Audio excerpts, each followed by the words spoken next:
Hello, अस्सलाम वालेकुम। Learn with PHP with MySQL episode 4 start करते हैं।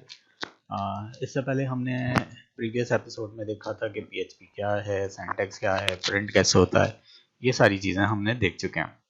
तो आज की क्लास में हम जो चीज़ देख रहे हैं वो देखेंगे कि वेरिएबल डिक्लेरेशन कैसे होती है। सबसे पहले तो एक छोटी सी बात, ये वेरिएबल एक ऐसा वर्ड, एक ऐसा बॉक्स जिसके अंदर आप कुछ भी वैल्यू को स्टोर करते हैं। कुछ भी का मतलब ये है कि आप उसमें नंबर भी सेव कर सकते हैं, आप उसमें कैरेक्टर भी सेव कर सकते हैं, आप उसमें अल्फा न्यूमेरिक, परसेंटेज, डेसिमल, इस किस्म की वैल्यू को आप सेव कर सकते हैं। तो PHP में वेरिएबल डिक्लेयर करने का रूल ये है कि सबसे पहले आपको वेरिएबल स्टार्ट करने से पहले डॉलर साइन लगाना है, और इस डॉलर साइन के साथ मस्ट है कि आपका स्टार्टिंग जो कैरेक्टर होगा वो लेटर में होगा, यानी कि अल्फ़ाबेट होगा। आप स्टार्टिंग में डॉलर के बाद नंबर नहीं लगा सकते, ये वेरिएबल डिक्लेरेशन का रूल होता है और ऑलमोस्ट तमाम लैंग्वेजेस में ही ऐसा ही होता है। इसके अलावा हम ये कहें कि वेरिएबल में आप अल्फ़ा न्यूमेरिक कैरेक्टर्स वगैरह जो भी नाम रखना चाहें वो रख सकते हैं। एक और इम्पॉर्टेंट चीज़, क्योंकि कुछ वेरिएबल में ये केस सेंसिटिव है, तो अगर आप एज का वेरिएबल यूज़ कर रहे हैं जो कि स्मॉल है, और एक जगह एज का ही वेरिएबल है जो कि कैपिटल है, तो ये दो अलग अलग वेरिएबल ही माने जाएंगे। उसके बाद आते हैं तो PHP में हमारे पास स्टेटमेंट होगा इफ़ का, कि कंडीशन किस तरीके से हम चेक करेंगे कि अगर कोई वैल्यू बड़ी है तो वो आंसर क्या आए, और अगर वो छोटी है तो क्या आंसर आए।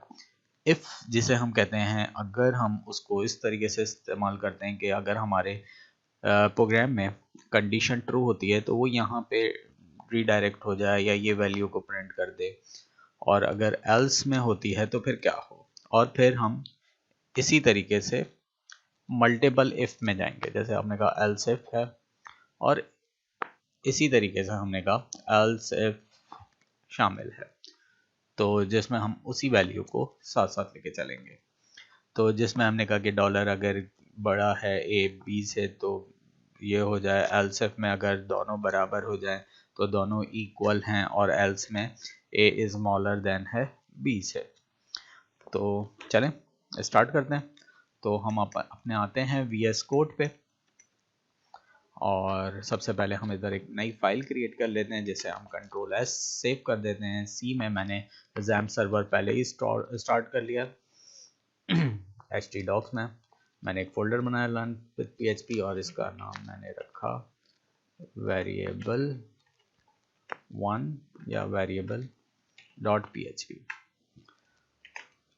तो क्वेश्चन मार्क PHP का टैग और PHP ग्रेटर दैन, जिस तरह हमने शुरू में बात करी कि $a इक्वल 12, और अगर मैं इस वैल्यू को प्रिंट कराना चाहूँ तो उसी तरीके से मैंने इको दिया।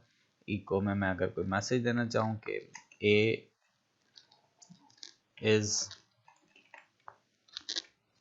डॉट, या हम बाहर डॉट दे सकते हैं कॉन्कैटिनेट के लिए $a, और अगर इसके बाद भी आप कुछ लिखना चाहते हैं तो लाइन ब्रेक, Ctrl+S सेव कर दें। आप इसको सेव करने के बाद आप अपने ब्राउज़र पे आ जाएं और यहाँ पे लिखें localhost/learn-php, तो ये आपका मेन फोल्डर ओपन हो गया, और वेरिएबल PHP। तो देखें हमारे पास आंसर प्रिंट हो गया a इज़ 12।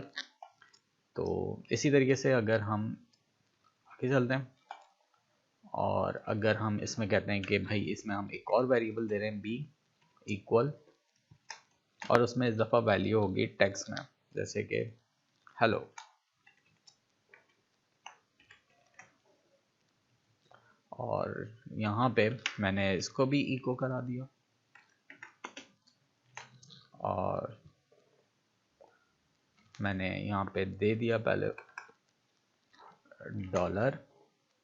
$b, मतलब हम वेरिएबल भी पहले ला सकते हैं, और हेलो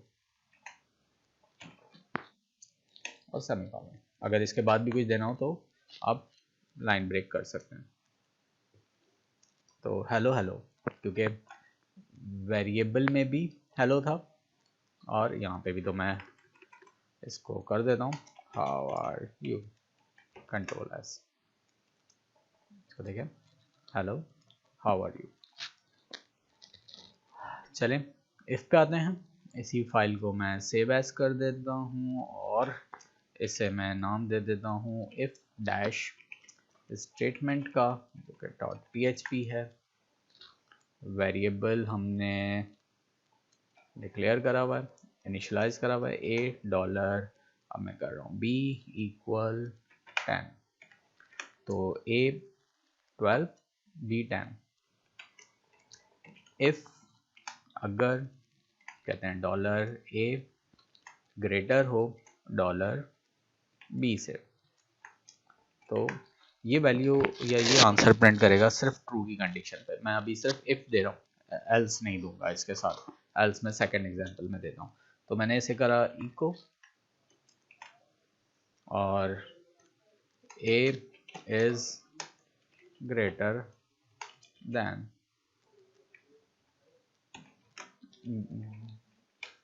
b कर दें, चलो ऐसे कर दें, कंट्रोल एस, और मैं बैक कर लेता हूँ, रीलोड करता हूँ। तो मेरे इफ स्टेटमेंट वाली फाइल में से रन करता हूँ, तो a is greater then b। In case अगर हम ये कहें कि b में हो गया 14, सॉरी b में हो गया 14, तो क्या होगा? तो यहाँ पे ट्रू पे तो था पर एल्स पे कोई कंडीशन नहीं है, तो एल्स पे क्या देना पड़ेगा फिर हमें? इसी को मैं सेव एज कर देता हूँ, इफ एल्स स्टेटमेंट, और यहाँ पे एल्स लगा देते हैं सिर्फ, और बता देते हैं कि अगर ऊपर वाली कंडीशन ट्रू ना हो तो echo b is greater than a, semicolon, control S और रीलोड करते हैं और हम इफ एल्स स्टेटमेंट रन करते हैं। तो यहाँ पे देखें, अब यहाँ पे हमारे पास b आ गया इज ग्रेटर। तो ये तो था कि किस तरीके से हमने वेरिएबल में वैल्यू को लेके आना है और कंडीशन को चेक कराना है। इसी तरीके से हम कहते हैं इफ एल्स इफ भी है, इफ एल्स इफ स्टेटमेंट। अब इस स्टेटमेंट में क्या होगा? हमने इसे कहा कि अगर हमारे पास a में 12 हो और b में 14 है, अगर a बड़ा है b से तो कंडीशन ट्रू हो गई। एल्स इफ, मैं यहाँ पे एक और यूज कर लेता हूँ, एल्स इफ, और अब मैं यहाँ पे कहता हूँ कि डॉलर a अगर बराबर हो जाए डॉलर b। एक चीज़ यहाँ पे फोकस करें या गौर करें, वो ये कि हम जब वेरिएबल इनिशियलाइज करते हैं, डिक्लेयर करते हैं, तो सिंगल इक्वल के साथ करते हैं, पर जब कंडीशन में हम उसे चेक कराते हैं तो वो डबल इक्वल होगा, यानी कि अगर बराबर हो, लाइक जावास्क्रिप्ट। तो हम इसको कर दें कि